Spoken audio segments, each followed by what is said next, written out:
Assalomu alaykum qadrli do'stlar. 2025-yil 27-iyun sanasida mana Black Splendor amerikanskiy sorti slivalarimiz mana juda chiroyli bo'lib qorayib yetilib pishgan o'rtalar.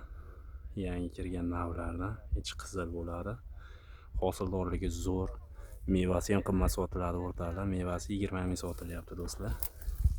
Hozir bu uzilyapti. Uzilgan upakovka bo'lgan jarayonni ham hozir tashlab qo'yaman o'rtalar. Men hosildorligiga bitta e'tibor berib qo'yasizlar do'stlar.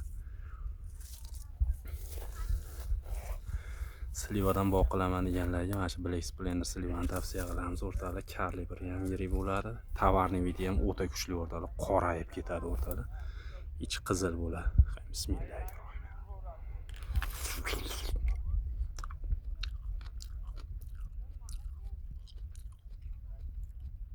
Mazasi ham zo'r do'stlar. Boshqa slivalarga o'xshab qolgan nordon achchiq va shirin sliva do'stlar. Buni ko'chatlarni ko'paytirganmiz. Xudo xolasa noyabr oyiga tayyor bo'ladi. Kimga bu nishonli ko'chatlar kerak bo'lsa 99 lik 845 0195 raqamiga telefon qilaverasizlar o'rtalar. Ko'chatlarga zakaz olishni boshlaganmiz do'stlar.